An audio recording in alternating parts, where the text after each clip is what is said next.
Om Swastiastu. Swastiastu Kak Bemo, salam congkak, apa kabar? Salam congkak muali, congor Kak Bemo. Semoga Cening Budi dan pemirsa subscriber Kak Bemo channel, Kak Bemo dapati dalam keadaan sehat walafiat tanpa kekurangan suatu apapun. Oh kan begitu biasanya Cening Budi.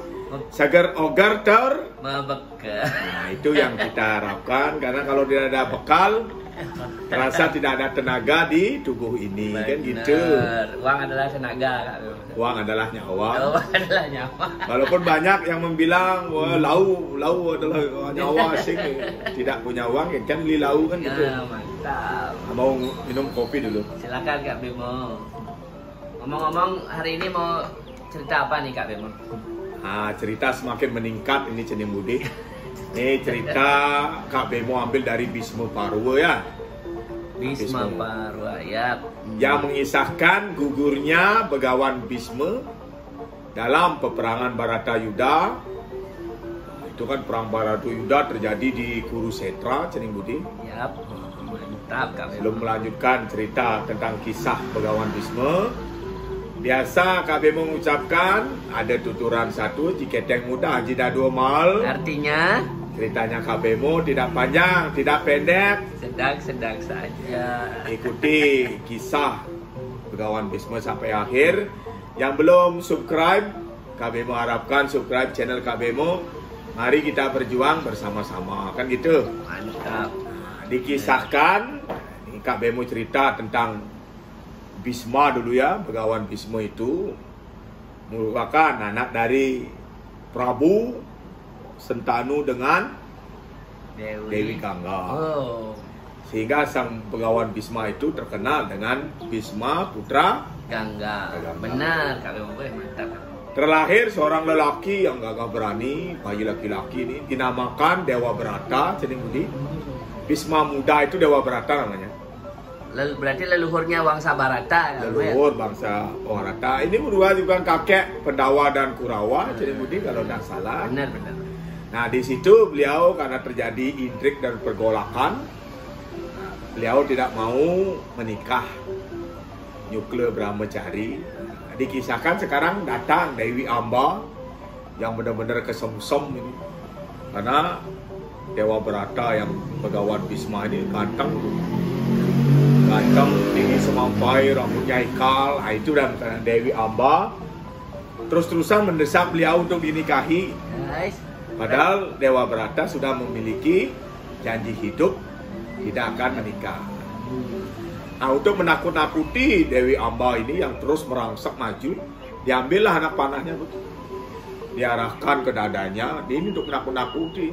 Jangan dekati aku. Ya, shock dinyana di mana kejadiannya, lepas anak panahnya menembus ulu hati Dewi Amba. Kecelakaan Kak Bemo Nah, ya. disitulah dia dipastu bahwa hari kematiannya itu akan dibunuh oleh reinkarnasi Dewi Amba, menunggu matahari berjalan ke ufuk utara yang disebut Uttarayana. Dikisahkan para hari peperangan di Kurusetra ini, Pendawa dan Kurawa ini pun sama-sama menggunakan taktik perang Garuda Nglayang namanya. Di tengah ada, di kanan kiri sayapnya itu ya, saling serang lah. Nah, yang mimpin di Kurawa ini Begawan Bhisma. Panglima perangnya. Panglima perang hari itu Begawan Bhisma. Nah, hal ini sudah diketahui oleh yang memegang taktik perang Pendawa, Dewa Wisnu.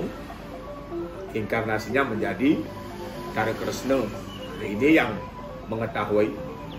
Cerita ini yang menyebabkan Dewa Kresna pada hari itu pun menyuruh Laskar Sri Kandi Pendawa untuk maju ke medan perang.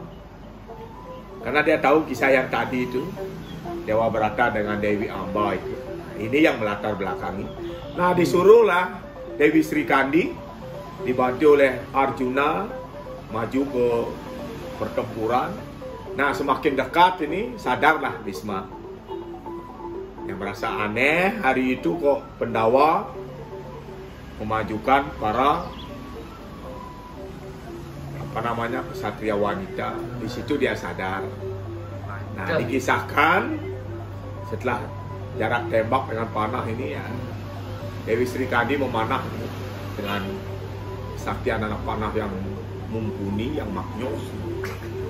Kenal lah dada beliau. Kenal lah, karena ini mungkin udah titah ya, udah apa namanya, takdir. Ketika jatuh Begawan Bisma, semua datang. Perang pun jeda untuk beberapa jam itu. Karena dikabarkan Begawan Bisma sudah jatuh. Disitulah mendekat Duryodhana dari pihak Korawa dengan Arjuna dari pihak Pandawa. Di situ dia bersabda, Begawan Bisma ini minta bantal pun untuk ditidurkan. Karena kepala. Begawan Bisma adalah satu-satunya yang bisa menentukan hari kematian. Yang dia punya janji biar Hastinapura itu dilihat aman tentram, baru dia akan mati. Nah, ketika Begawan Bisma minta bantal, datang Duryodhana membawa bantal dari kain sari, dari sutra yang terbaik. Nah, tetapi ditolak. Datang Arjuna memanah, mencabut anak panahnya pun. Ketika dipanah langsung jadi 3 kayak tonggak itu. Nah, itu yang menyangga kepala beliau. Begitu pula dia Begawan Bisma minta kasur, Duryodhana datang membawa kasur yang paling empuk dengan bulu angsa. Kalau kalau zaman sekarang mungkin king coil gitu. Tetapi ditolak. Sang Arjuna tahu apa yang diminta oleh kakeknya. Seketika dia mengeluarkan anak panah, dipanah ke tubuhnya Begawan Bisma, berubah menjadi tonggak pun. Masuk. Sehingga Begawan Bisma itu kayak mengambang. Nah, lagi permintaan beliau sebelum meninggal, minta air suci. Duryodhana membawa air suci ini dengan kendi emasnya pun. Nah, tetap juga ditolak. Cerewet Begawan Bisma. Ya, Begawan Bisma kan biasa gitu, kalau mau meninggal kan banyak permintaan gitu. Apa namanya orang itu, the last expectation apa namanya itu. Nah, itu permintaan terakhir. Datang si Arjuna memanah tanahnya pun langsung keluar air mata suci. Nah, kira-kira peperangan Baratayuda mau habis. Pas matahari berjalan di ufuk utara, itu yang nama Uttarayana. Nah, disitulah timingnya Begawan Bisma meninggal karena dimakan oleh kutukan ketika dia dewasa. Itu ceritanya Pancening. Karena perang Baratayuda ini berlangsung bertahun-tahun dan memakan banyak korban dari kedua belah pihak, baik dari Pandawa, baik dari Korawa. Karena didasari nafsu serakah manusia. Awalnya kan perjudian itu, perang Baratayuda, perjudian didalangi oleh paman Sekuni, sehingga para Pandawa sampai kehabisan harta benda, rela menaruhkan istri tercinta begitu. Setelah itu kan kisahnya diusir dari kerajaan. Nah, ini kalau Kak Bemo bisa menceritakan, memang judi itu membuat sengsara. Tidak ada pernah yang berjudi itu menjadi kaya.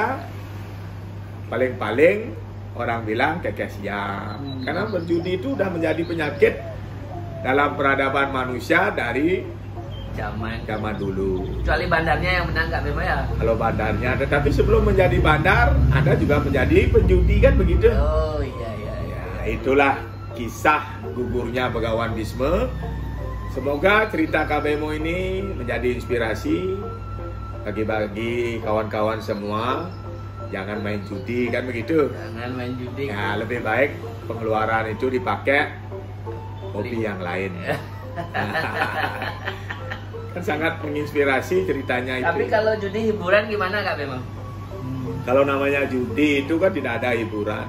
Ada namanya momotoh. Momo itu loba, toh itu taruhan ya. Semestinya jangan begitu. Nah, Kak Bemo terus terang judi itu bikin sengsara. Seperti lagu Rhoma Irama ya, perjudian. Rhoma Irama apa siapa yang punya? Nah, dikisahkan begitu ceritanya, dari mana keadaan datangnya burung gagak mencuri kelapa muda, kalau bahasa Balinya, ada goa memalingkut, satu bawak subesut. Ketemu lagi dengan cerita-cerita KBMO dengan kisah yang lain. Salam congkak, congok KBMO. Jangan lupa like, comment, and subscribe. KBMO nantikan semuanya. Jangan lupa tekan tombol lonceng. Akhir kata, akhiri dengan para pesanti. Om Santi, Santi, Santi, Om.